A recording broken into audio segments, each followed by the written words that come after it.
So any of these surprising? Well, Lovely and I were thinking that The authoritarian, we would think that it would be highly academic because they're so rigid that they almost have to make an obligation to strive in performance-wise. Mm-hmm. So I wouldn't think it's average. I would think it'd be high. And I think there are many cases where it is, and especially if there's things tied to that. But I know overall for this research, that's kind of what they found. So I don't know if that was just sort of, and I don't know for how many years that they looked at this. I don't remember that. But yes, I thought the same thing myself, really. I'm still surprised, Yeah. but Yeah, because again, there's a demandingness on the part of the parent, and I've seen parents very just adamant with their children that, you know, even when they're getting a B, you know, they're in trouble and they're having to study more. You know, there's all these things that are put into place, you know, for getting what they deem to be, you know, a poor grade. So it'd be interesting even now to maybe see, you know, if that's changed. But I agree. I think that might not always be the case. It might be the other. It might be higher than that. Okay. What about respect and responsibility?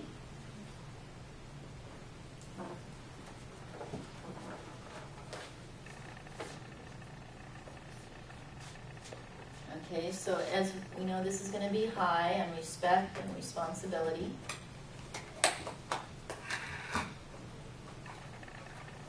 And what do you think about this child? probably high. Or maybe fluctuate. Anybody else? And actually, you're right on. That's what they found to be moderate.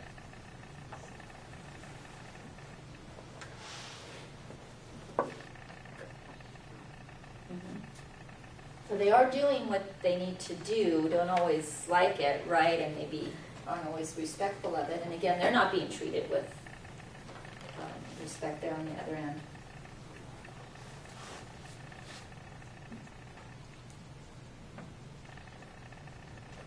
And here it's low.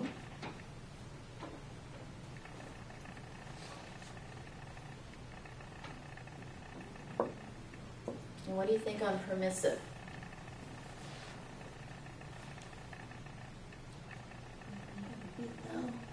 Yeah, it is low.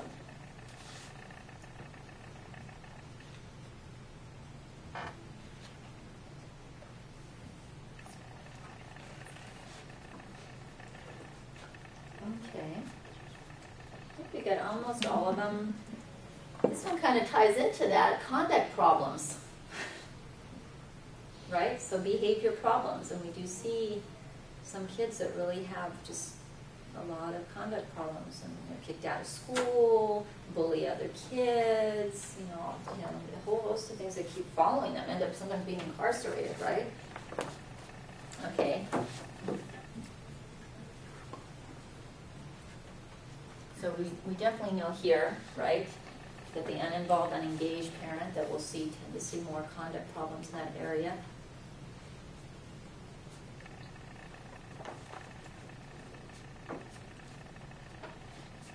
Here, there's not too much. I'm going to put a little. When it comes to authority, they have problems with authority. Okay.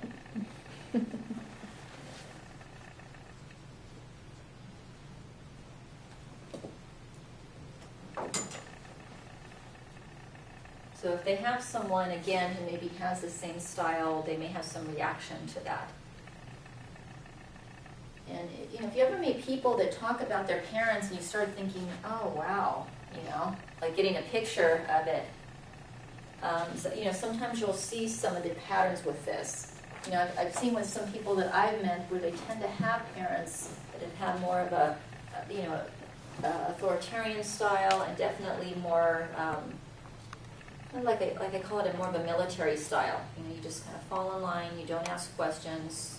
You know, it's not discussed how you feel about it or your opinion or what you want to do. You don't have any choice. You know, you're going. That these tend to be the people that they have a lot of resentment towards their parents later.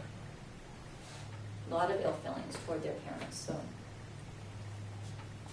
okay, and definitely, as far as conduct problems, low here, right? They're feeling pretty good about themselves.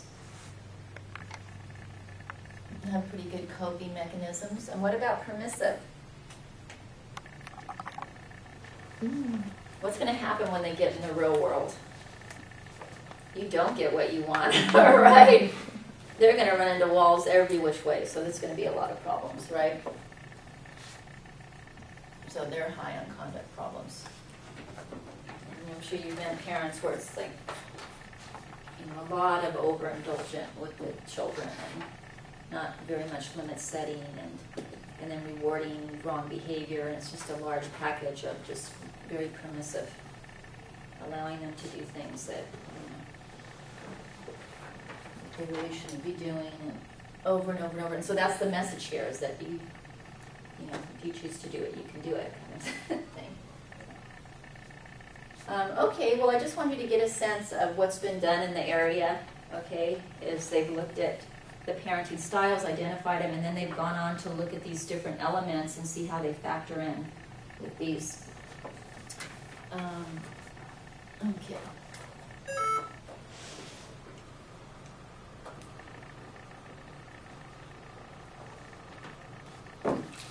And hopefully, and actually this, I don't know if you, I think some of it you might remember intuitively, honestly, but I think that, I mean, if you want this, I don't remember if I have this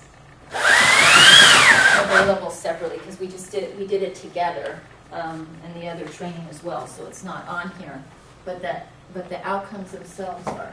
Oh. So parenting style outcomes, let me just, again, these were the styles, okay, you already probably jotted them down. The 4 that were identified, and this was by Baumrind, Baumrind. It was Diane Baumrind.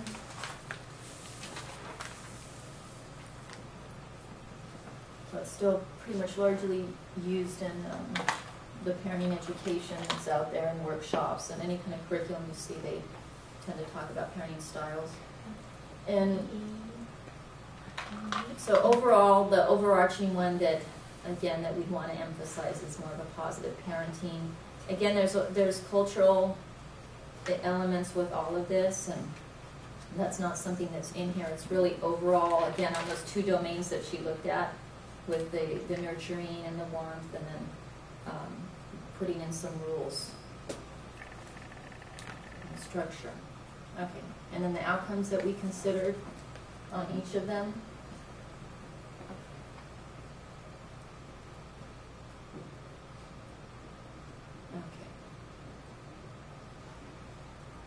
Okay, so why is one, and this is basically what we just, so I did put it up here. So this is what we just went over. And why is one style preferred over another? Why would one prefer positive parenting over a permissive parent? Is because on all the elements that's been researched as far as long-term outcomes, we're seeing, better outcomes, right? Higher self-esteem, lower levels of anxiety and depression, higher in social competence and respect and responsibility. We don't have the conduct problems, and they're doing well in school.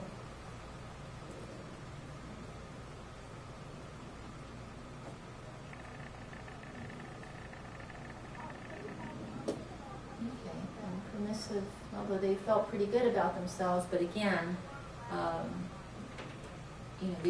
these are children that have largely been very overindulged.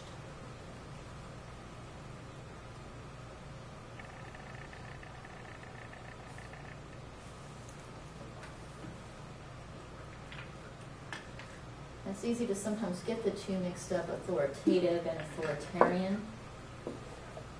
So I don't know if it helps to, use positive as one and domineering is the other one.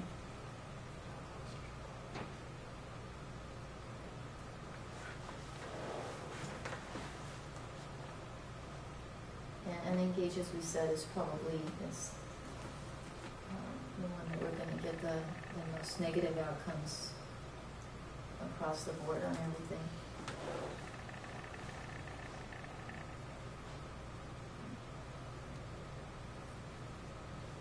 So you may, when you're out there working with parents, pick up on this relatively quickly. Okay.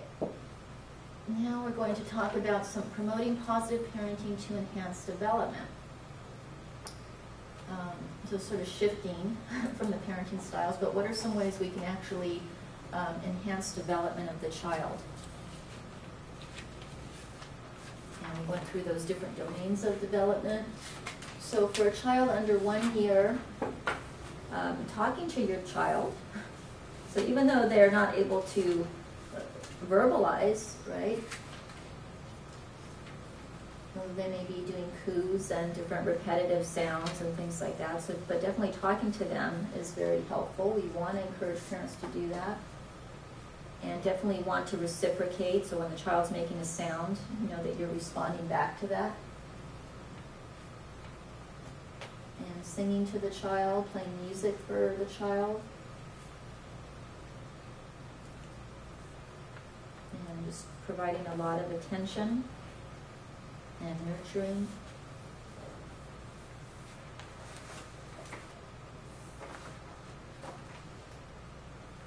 And holding and cuddling.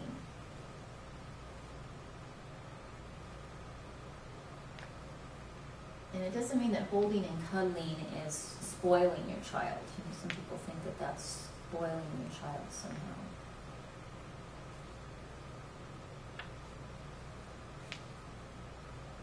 And definitely when your child's in a very relaxed state, you want to be engaging with them. And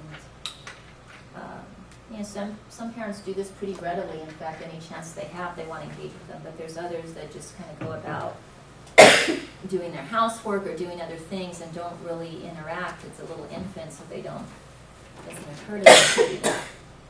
But you know, picking up their child and interacting with them and kind of playing with them and talking to them.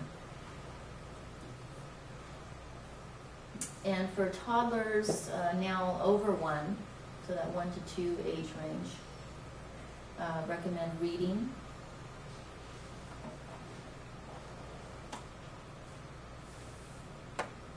And also, you know, asking him or her to find objects so they're able to label things. And playing matching games. And children sometimes will naturally do that. They'll want to categorize things, and that's part of the cognitive development is categorizing.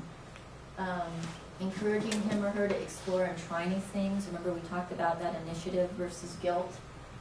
So they're moving into that. So you want them to try. It doesn't matter if they, you know, at least you don't want to discourage them that if they do something wrong or they, you know, they color it the wrong color. I've seen some parents get upset because their child does something and it doesn't come out. And they're a toddler, so you just want them to try it. And definitely just engaging with them, talking to them. Also, it's a time to gain some autonomy. It's not a lot, but some autonomy is good where you can. So, you know, helping with dressing.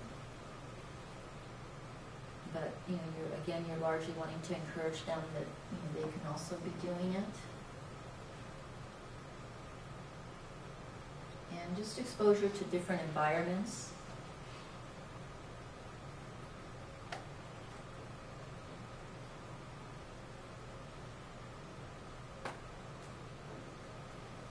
And like I said, sometimes it works against itself with the goodness of fit. If you have a child that's very difficult when taking to other environments, then you have a parent that may not want to, you know, be taking them out, right? And it's really a good thing that they do take them out. So that's what we would recommend that they do.